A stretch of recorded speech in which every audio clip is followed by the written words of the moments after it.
Selamat sore Sobat Bina Marga dan Sobat Jalan Cantik.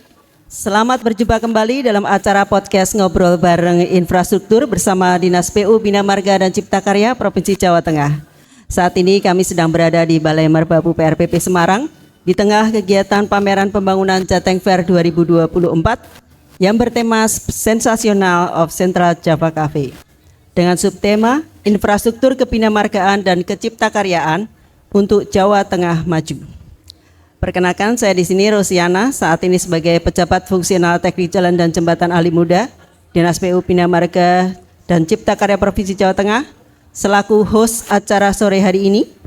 Dan bersama saya hari ini telah hadir Ibu Sulaika Budi Astuti, STMN MSc atau lebih akrab disapa dengan Mbak Ika, ya, dari Balai Besar Pelaksana Jalan Nasional BPPCN Jateng DIY. Selamat sore Mbak Ika.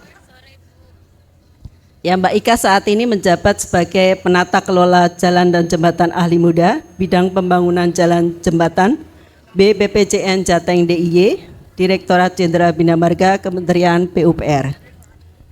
Ibu Ika, Mbak Ika ya. Ini dari riwayat pekerjaan Ibu, kalau nggak salah sebelumnya Mbak Ika ini cukup lama berkarir di Sekretariat Badan Pengatur Jalan Tol Ditjen Bina Marga Kementerian PUPR, yaitu dari November 2016 ya, sampai dengan Juli 2023. Jadi cukup lama sekali. Dan kebetulan sekali tema podcast hari ini adalah kemudahan akses dan mobilitas melalui pembangunan jalan tol di wilayah Jawa Tengah. Karena itu nanti pastinya akan ada banyak informasi-informasi maupun pengalaman-pengalaman yang bisa dibagikan lewat acara podcast ini.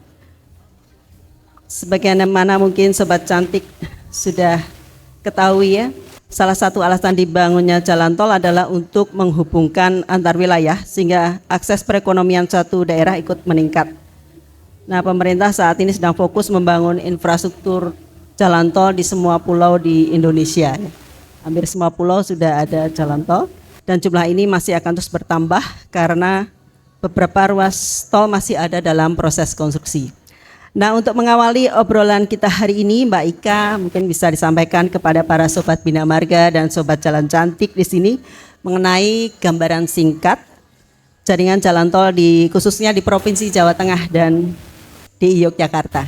Monggo Mbak Ika bisa diceritakan. Sudah ada 6 ruas tol dari Pejagan Pemalang, sekitar daerah Cirebon, kemudian Pemalang, Pemalang Batang, Batang Semarang, Semarang hingga Solo ke Ngawi, atau kalau Jawa Tengah berarti cuma sampai di Sragen. Kira-kira kalau merupakan segmen dari jaringan jalan tol Trans Jawa yang menghubungkan antara Merak hingga Probolinggo. Jadi ini merupakan backbone-nya, karena Jawa Tengah kalau mudik kan biasanya dari barat berbondong-bondong ke arah timur. Nah, ini memang backbone-nya itu ada di setelah Cikampek ya Bu ya, itu pasti kan masuk ke Pejagan Pemalang ke Jawa Tengah lumayan besar volumenya, terutama untuk saat-saat peak-peaknya itu mudik ataupun pas saat Nataru. Nah, jalan tol ini memang kita nantikan cukup lama dan akhirnya bisa tersambung di tahun 2018 sehingga menjadi dari Bina Marga, dari Kementerian PUPR menjadikan tanggal 20 Desember itu sebagai hari jalan. Nah, itu memang latar belakang dari kenapa tanggal 20 Desember dijadikan sebagai hari jalan. Alasannya adalah karena jalan tol Trans Jawa sudah tersambung. Saat ini masih ada 3 ruas jalan tol yang masih dalam tahap konstruksi, yang sepertinya juga dinanti-nantikan oleh semua masyarakat. Demikian Bu. Sebagaimana disampaikan tadi, katanya masih ada jalan tol yang sekarang masih dalam proses konstruksi ya. Ada 3 di wilayah Jawa Tengah dan DIY ini, yaitu ruas tol Semarang Demak, ruas tol Yogyabawen, dan ruas tol Solo Jogja Kulon Progo. Bisa diceritakan sedikit Mbak mengenai perkembangan masing-masing ruas tol ini, karena saya percaya masyarakat sudah menanti-nantikan lama ini kapan konstruksinya selesai begitu ya Mbak ya. Monggo Mbak Ika. Makasih Bu. Kalau jalan tol Semarang Demak mungkin teman-teman di Semarang sudah sering ya Bu ya, udah tahu karena udah beroperasi seksi 2-nya nih dari Sayung sampai Demak ya Bu. Saya lupa. Nah, kalau yang sekarang kita konstruksi oleh Balai Besar ini adalah yang di seksinya Kaligawe sampai Sayung, panjangnya sekitar 10 km. Jadi ini terintegrasi sama tanggul laut Bu. Jadi kan Semarang ini ada di sisi utara Pulau Jawa, kemudian land subsidence atau penurunan muka tanahnya kan cepat sekali. Nah kalau misalnya kita biarkan aja, bisa jadi itu semakin ke selatan gitu kan ya Bu. Nah kemarin dari kebijakan pemerintah akhirnya dibangunlah tanggul laut, jadi bisa mengurangi ROP ataupun infiltrasi air laut ke daratan, dibangunlah tanggul laut. Nah kemudian biar termanfaatkan tanggul lautnya ini, di atasnya dibangun jalan. Jadi seksi 1 nanti sepertinya pemandangannya bakalan indah nih Bu. Jadi kita berasa berjalan di atas, di tengah-tengah laut kan, di atas laut. Jadi Semarang Demak seksi 1 selain sebagai jalan tol, dia juga berfungsi sebagai tanggul laut ataupun pengendali banjir dan rob. Itu harapan kami dan memang dari studi-studi yang dilakukan direncanakan seperti itu Bu. Nah kalau pembangunannya mungkin dari YouTube kan pernah dengar tuh ada pakai matras bambu gitu kan. Iya. Pasti pada bertanya-tanya, kok bisa sih jalan tol dari matras bambu? Emang bambunya kuat atau apa gitu kan? Nah mungkin sharing sedikit ya. Jadi asumsinya kan Semarang ini terendam. Kita membangun sesuatu di atas tanah yang sangat lunak, terus ketinggiannya muka air tuh tinggi. Nah kalau kita mau peningkatan kapasitas tanahnya ini kan, kalau pakai geotekstil atau pakai yang material-material lain kan agak susah ya Bu ya. Anggaplah geotekstil kayak kain atau karpet kita gelar di atas laut kan pasti tenggelam, kan nggak mungkin. Nah jadi kita memerlukan sesuatu yang bisa floating atau mengapung. Nah kebetulan di Indonesia ini kan material bambu banyak, terus kita udah punya kearifan lokal menggunakan getek. Nah dari filosofi getek itulah kemudian kita mencoba untuk menerapkan di desain metode konstruksi ya Bu. Jadi bambu ini sebagai metode konstruksi atau platform kerja yang digunakan di atas tanah yang terendam tadi itu. Jadi kita mau dia ditata dulu alasnya, baru kita bisa kerja. Nah nanti tetap dilapisi pakai tanah timbunan, kemudian diturunkan pelan-pelan sehingga dasar dari struktur jalannya itu pun bukan mengapung, tapi benar-benar ada di bawah tanah, atau di atas tanah, maaf. Jadi itu keunikan dari Jalan Tol Semarang Demak. Begitu Bu. Kira-kira kapan itu selesai ya Mbak Ika? Selesainya ya, ini memang pertanyaan semua orang ya Bu. Mohon doanya, mohon doanya. Dan kami juga berusaha keras Ibu. Semoga di sekitar tahun 2027 atau mungkin bisa dipercepat di 2026. Semoga jalan tol seksi 1 ini bisa selesai. Kira-kira begitu Bu. Semoga ya Mbak Ika.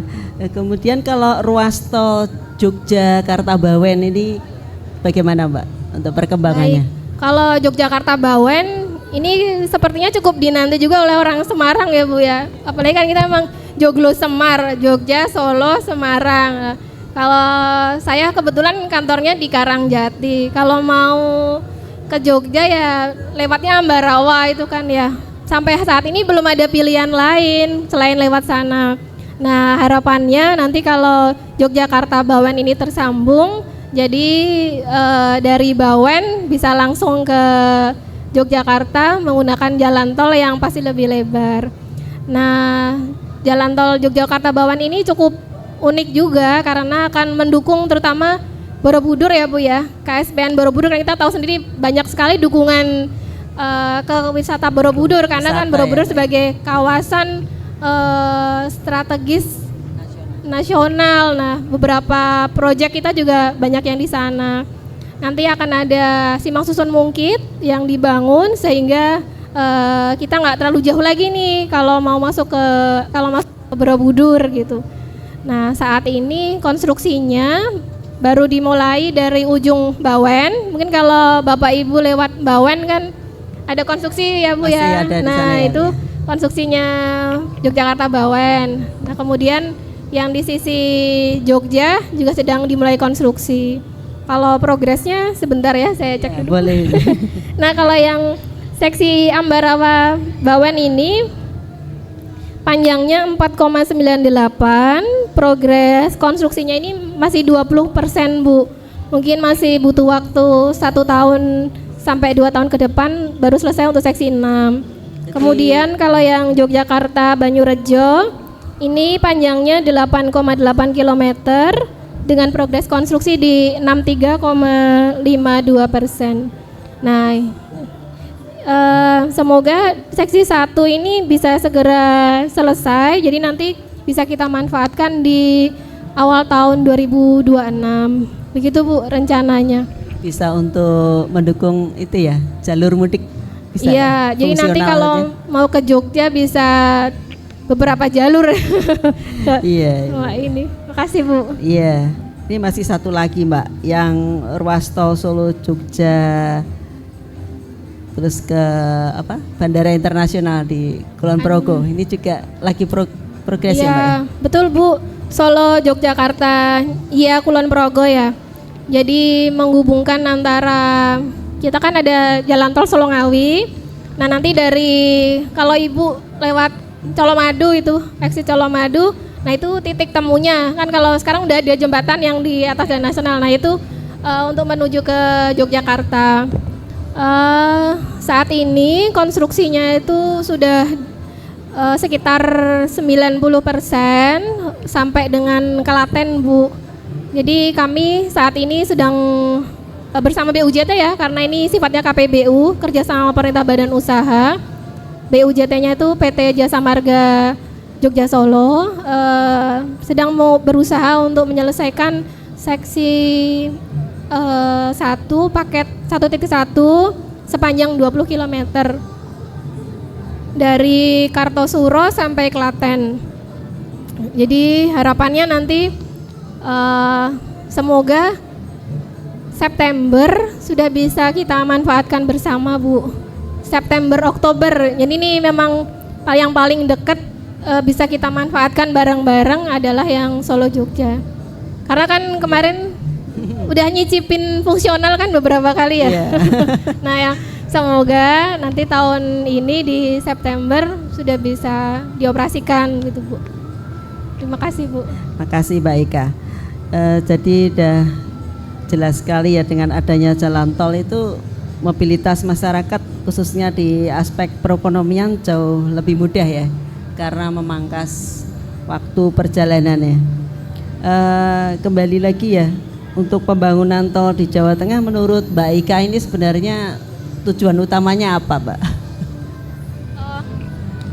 Kalau tujuan utama pembangunan jalan tol sebenarnya kan memang penyelenggaraan jalan tol dilaksanakan oleh pemerintah sebagai wujud keberadaan pemerintah. Kalau dari segi jaringan, kita kan sudah punya backbone jalan nasional, terus jalan provinsi dan kabupaten ya Bu ya, terutama backbone-nya jalan nasional. Nah, keberadaan jalan tol ini memberikan alternatif bagi masyarakat. Jadi kalau misalnya masyarakat mau lebih cepat, lebih efektif atau lebih efisien, dia punya pilihan Bu. Jadi punya pilihan, oh kalau saya lewat tol, saya akan setengah jam nyampe, cuma konsekuensinya mungkin ada yang perlu dibayar. Itu cuma karena itu tadi, karena kita itu alternatif ya, jadi masyarakat punya pilihan lah, nggak harus kamu nggak punya pilihan lewat ini terus, itu enggak. Jadi memang salah satu tujuannya itu. Nah, tujuan yang lain tentu saja untuk pengembangan perekonomian. Nah, ini penting karena beberapa pusat-pusat perekonomian baru diharapkan muncul, terutama di sekitar lokasi bukaan-bukaan simpang susun ya Bu ya. Dan emang ini sudah perkembangannya juga sudah lumayan bagus untuk di beberapa lokasi. Dan dari PUPR juga beberapa melakukan seperti monitoring ya, sebenarnya dampaknya tuh seberapa sih dengan adanya jalan tol di lokasi tersebut. Begitu Bu. Mungkin ada bisa diceritakan perbandingan jelas manfaat dari jalan tol, misalnya tadi menyingkat waktu seperti itu, kemudian ada hal lainnya mungkin dari yang dulunya lewat misalkan yang Demak atau ke Bawen ke Jogja seperti itu ya mungkin Bu, kayak kalau kita dari Ambarawa ke Jogja sekarang kan masih 3 jam ya Bu ya, 3 jaman gitu. Kalau 2 jam itu pasti ngebut banget kan ya. Ya nanti mungkin kalau ada jalan tol Jogja Bawen dengan panjang sekitar 70 km dengan kecepatan 80 km per jam, nah bisa jadi kan cepat banget ya, 1 jam mungkin udah selesai Bu. Jadi kita bisa memperkirakan nih jadwalnya. Kayak kita kalau dari Semarang mau ke Solo kan sekarang udah bisa, 1 jam nyampe lah. Kalau dari Semarang ke Jogja kan belum bisa diperkirakan ya. Nah, harapannya mungkin nanti kalau misalnya jalan tolnya udah jadi, itu tadi memangkas waktu tempuh yang menjadi lebih cepat. Dan semoga memang jaringannya segera terbentuk ya Bu ya. Kalau hanya per seksi yang jadi kan memang ini masih perlu kerja keras lagi gitu. Jadi memang dibutuhkan dukungan semua pihak, masyarakat maupun pemerintah, baik pemerintah pusat maupun pemerintah daerah. Benar sekali ya Mbak Ika. Jadi kalau kita perhatikan juga memang manfaatnya lebih banyak ya untuk pembangunan jalan tol ini. Jadi menghubungkan konektivitas dari berbagai tempat secara cepat ya, dan juga di tempat-tempat yang sudah terkoneksi juga ada pertumbuhan ekonomi baru ya. Seperti mungkin di KIT Batang itu juga sama ya Mbak Ika ya. Nah itu juga saya kira juga salah satu pengaruh dari pembangunan infrastruktur jalan di sana ya. Kemudian kita juga bisa bayangkan nanti kalau jalan tol ke Jogja sudah selesai, itu mungkin nggak perlu bermacet-macet ria di Magelang kalau mau weekend di Jogja. Tinggal kota Jogjanya yang jadi macet ya Mbak. Iya Bu. Semoga nanti dalam 2-3-4 tahun ini ya, Jogja Bawen sudah tersambung sampai tadi Bu Simpang Susun Mungkit. Jadi kalau mau ke Borobudur bisa lebih cepat lagi.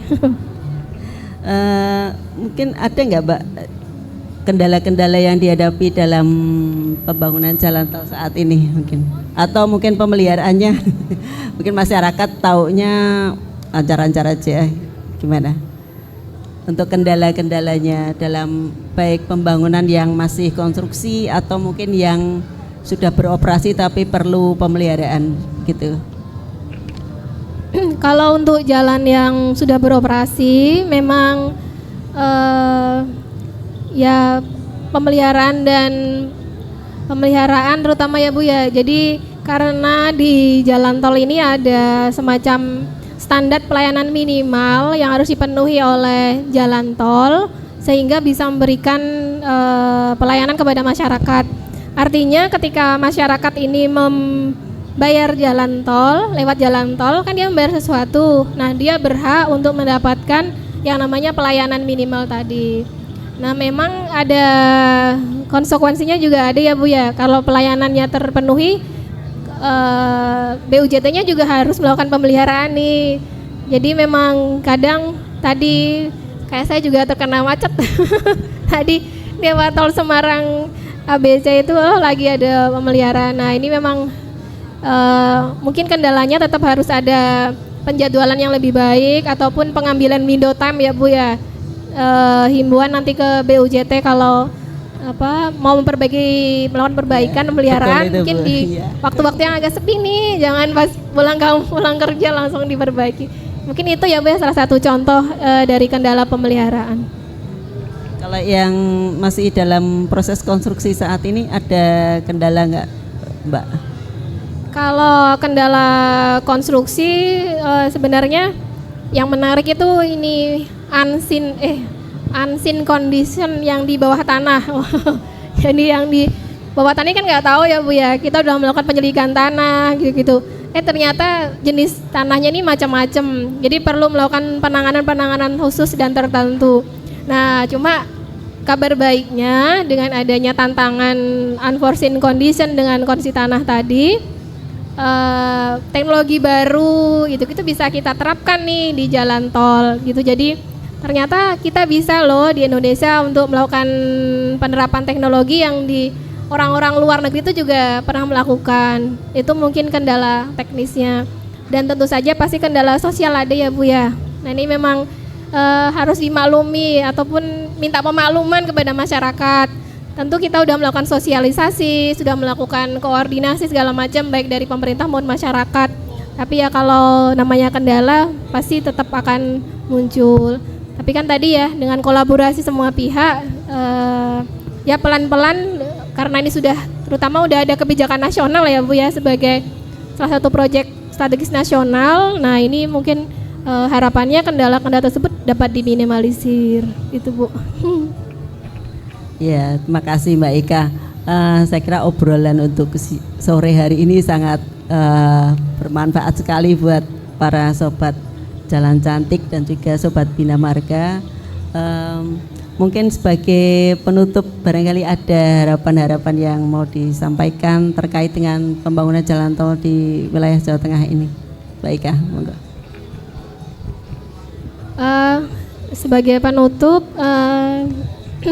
jalan tol ini merupakan salah satu wujud keberadaan pemerintah untuk penyediaan infrastruktur. Jadi dan terutama yang menarik, jalan tol adalah dibangun dengan kerjasama pemerintah badan usaha Bu. Ini merupakan salah satu KBPU yang perlu kita apresiasi bersama, baik masyarakat maupun pemerintah ya. Jadi dengan kerjasama ini masyarakat juga bisa turut serta, nggak cuma dari sisi pemerintah yang menyediakan infrastruktur, tapi ternyata juga peran serta masyarakat dalam pembangunan jalan nih benar-benar nyata. Nah harapan pesannya ya itu aja Bu, mungkin minta dukungan dari semua pihak untuk selain dalam masa konstruksi terutama bisa memanfaatkan, bisa menggunakan infrastruktur ini dengan baik, dengan cara ya sesuai dengan kewajiban dan kewenangan kita masing-masing. Itu aja sih Bu. Terima kasih Bu. Iya, terima kasih Mbak Ika. Demikian teman-teman sobat Jalan Cantik dan sobat Bina Marga, obrolan kita sore hari ini mengenai kemudahan akses dan mobilitas melalui pembangunan jalan tol di wilayah Jawa Tengah. Jadi sudah jelas sekali bagaimana jalan tol ini membantu ya, sangat membantu dalam meningkatkan aksesibilitas dan mobilitas masyarakat dan juga perkembangan ekonomi di wilayah Jawa Tengah dan Yogyakarta. Demikian acara podcast sore hari ini.